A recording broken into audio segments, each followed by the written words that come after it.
it's something different about working with a superstar artist. Like that's, and it's just crazy. So for to be able to pull through and give her what she wanted, that's like it means a lot to me. You know what I'm saying? It further proves that I have what it takes, to be in this position.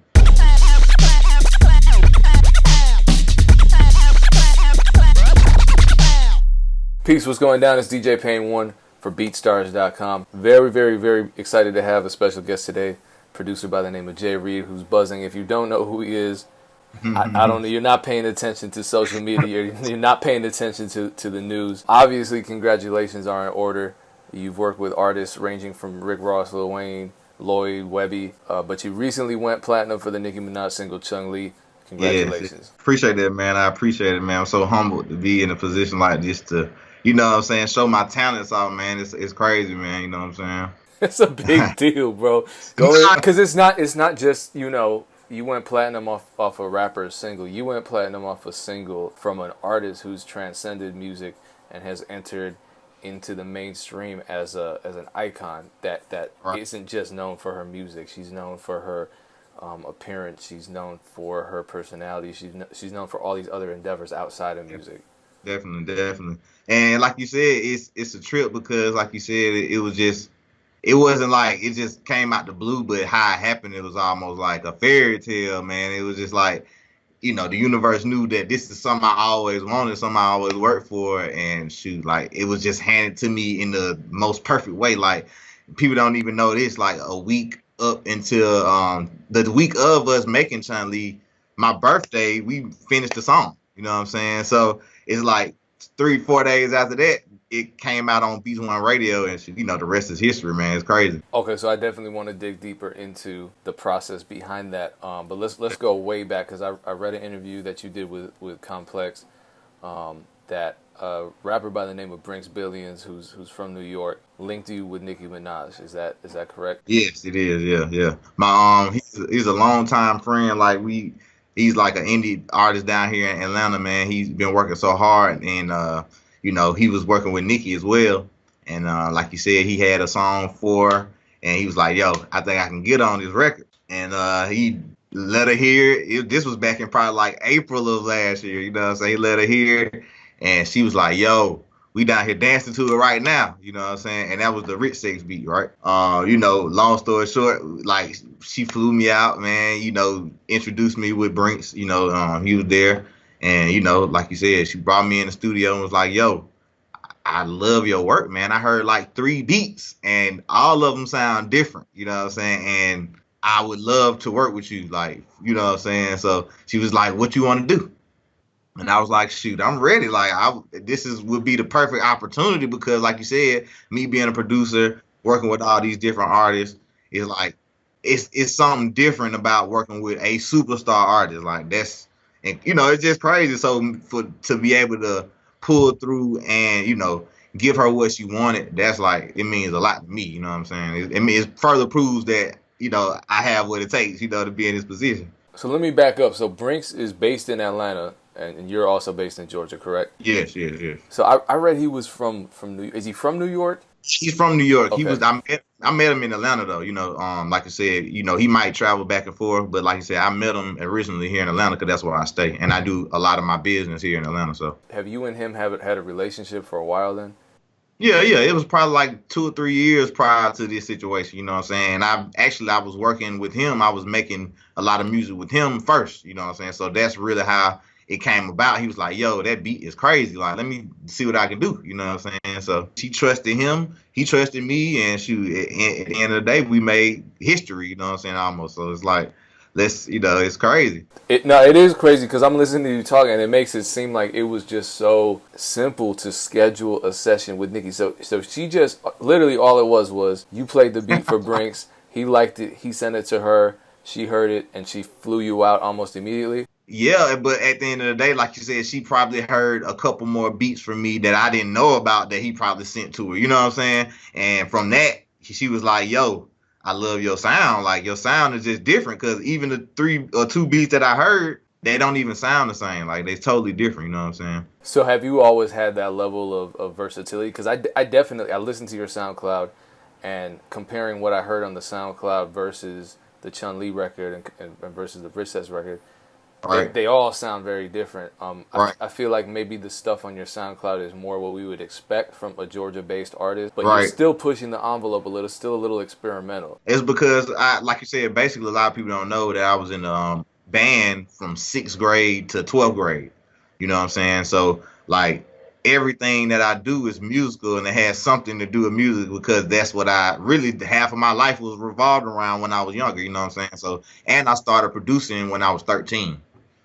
So that also just, prepared me for these kind of moments. Like at the end of the day, I know my program, I know scales, I know chords, I know progressions, all that stuff has to do with the makeup of how I make my music. You know what I'm saying? Okay, so what led you to make a beat that sounded so amenable to the New York way of rapping? Well, really, honestly, like I said, that was her idea, and that's where she comes in at because she knows the kind of music that I made, and that was all like you said, that was displayed through the Rich Sex record. But she was like, "Yo, I need this kind of song," you know what I'm saying? And she rapped me a few lyrics, and I was like, "Okay, let me go see what I could do." So when I was out there in Cali, we had a different studio. I went in and worked, did like 15 different beats for her to choose from. So like you said, at the end of the day, it wasn't just I'm just giving you this one song, one beat, and here you go. I gave her like 15 different New York tracks, all different styles. Like you said, boom bap type beats. You know what I'm saying? And she just really put it all together because really that was completely her idea. You know what I'm saying? For her to be like, I need a New York sound when she knows everything that's going on is pretty much trap.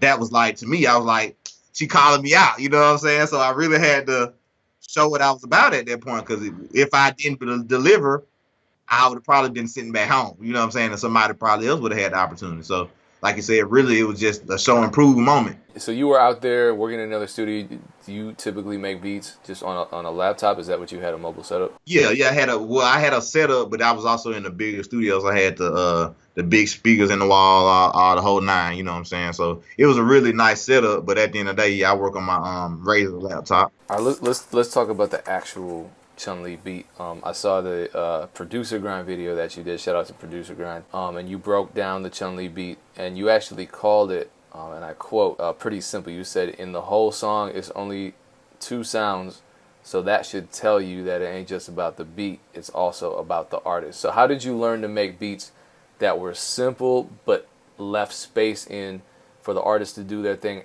and had that pocket that just makes them want to rap? Well, a lot of people don't know this as well, but I'm a writer and a singer songwriter.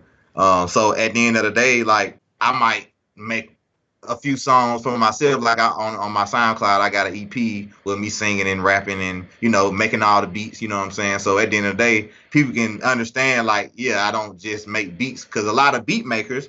And I had to tell a lot of my producer friends that you definitely have to leave enough space for the artist to do something because if the beat just going crazy, you got all these changes and stuff like that that the artist can't vibe to, then he's really gonna be reluctant to say what he really need to say or what I'm saying, trying to say because there's too much going on. You know what I'm saying? But yeah, I learned that early on. Like I said, I was a lot of people start off rapping, and I definitely started off rapping a long time ago, and from that. I was making beats too, you know what I'm saying? So I was rapping and making beats. So I was curating the sound to myself and my homies, you know what I'm saying, the people that I was rapping with.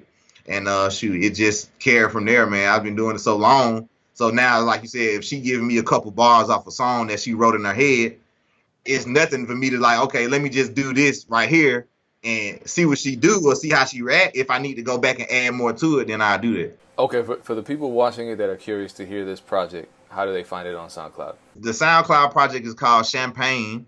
It is on, like you said, my SoundCloud is Chevy Music, or you can type J Reid Champagne and it'll come up. It's also on all streaming sites.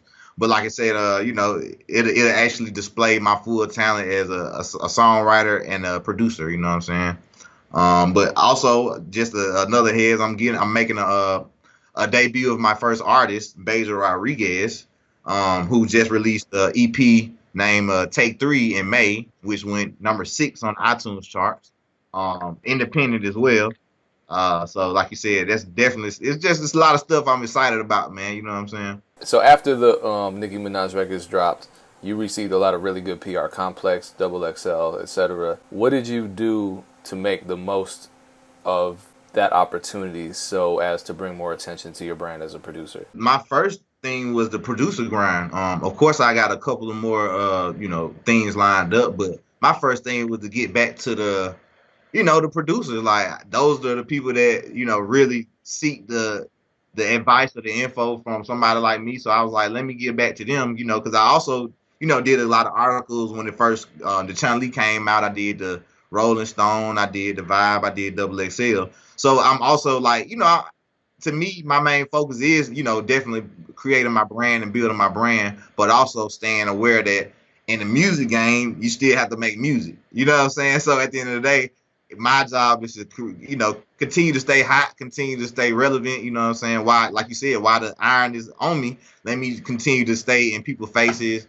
Like you said, people love the producer grind video. I'm very humble and appreciative for that opportunity. And now people like going crazy about it. It's like, that's what I wanted. You know what I'm saying? So, So here's a question about a topic that comes up a lot. It came up on the last interview I just did with Young Forever Beats. It definitely came up in a major way with my interview with Street Runner. uh, Publishing deals. Are you currently signed to one? no, I'm currently not signed to one. And my advice is, like you said, not to, if you definitely need it, go ahead and do it. But if you are like a strong minded person, you can deal with a lot of different things, and administrate your own publishing and register your own songs and keep track of your accounting and stuff like that. Then shoot, you probably don't need to do one. Like you said, at the end of the day, these companies are here to help, but at the end of the day, you got to help yourself first before they can come in and actually give you a hand and, offer you these millions of dollars. This is cool, but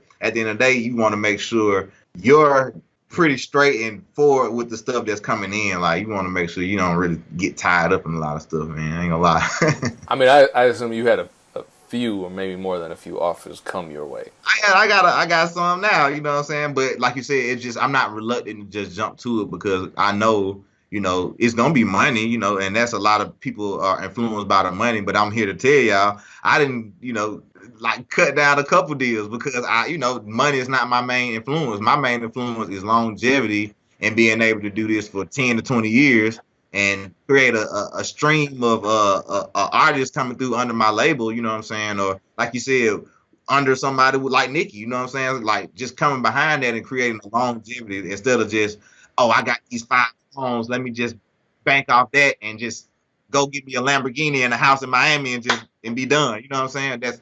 That ain't what my head is right now. You know what I'm saying? I think a lot of times that's where a lot of younger cats get messed up because, the money look good. The money look great, but at the end of the day, what comes with it and is it worth, your sanity? You still gotta be the one working. Switching gears, a lot of people might not know that you recently set up an online beat catalog, Yeah.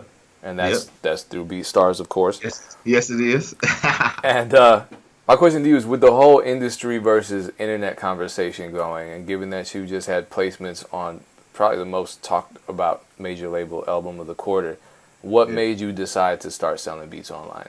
Because I'm getting so many inquiries that I can't even count them all. I can't even get to them all. So at the end of the day, I'm trying to have a system where I still reach out to the people, they still have some kind of access, but also it's sort of exclusive as well in some ways where, like you said, what you're coming for. You definitely have to, be ready to spend the ticket. So at the end of the day, like, I don't want to be watered out, but I definitely believe in the system and I believe in what's going on I believe in you guys' system, BeatStar, and I've seen the progress of other producers that they made, being that is if they don't even have a big placement or not. So I think, me having a big placement brings a lot of attention to my situation. And I think BeatStars is a great opportunity to, help feed the people some. So you have a different perspective than a lot of producers who started with the online beat game and then tried to transition into the industry game. You're Right. doing it the other way around. So what's your plan for attacking the online beat selling marketplace? It's marketing, like marketing through Instagram, marketing through my YouTube. Almost like I just did on the producer ground, almost doing like more tip videos, stuff like that to help, my fellow producers. If I got a person and they only have a certain kind of budget, like I said, being able to service those kind of people, no matter the budget, we still be able to work with them, especially the talent level. Like if I believe in that talent, I'll be ready to work, and ready to do something because, like you said, I'm trying to build a strong system, a strong team. Yeah, no, I agree. I feel like the online beat selling marketplace is such a great compromise for producers who can still make a living off of that, and then artists who can afford the tracks, get access to the talent, and then turn around and make a living off of that themselves. Definitely, definitely. All right, so last question then. Where can artists find you? So that not just producers, but artists as well looking for beats, producers looking for you to share more experiences as you journey through the industry. Where can we reach you? Well, my Instagram is J Reid the producer, J Reid the producer. I'm getting like you said, I'm doing the Beat Star, so I think my name on there is be Chevy Music or J Reid the producer as well.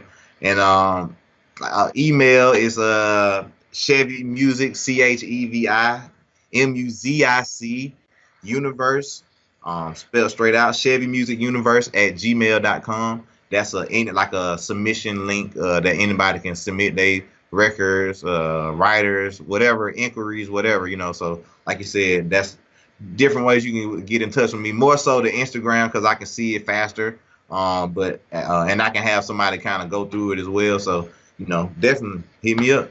Well, J Reid, I appreciate you sitting down, sharing your knowledge, sharing your experiences with us. We'll definitely have to do a follow up because I know more plaques are coming. Yes, sir. They coming. Yeah, and I want to talk about those. But for now, appreciate you. I wish you much continued success. We'll check in with you later. All right, man. Appreciate that, man. Y'all be easy.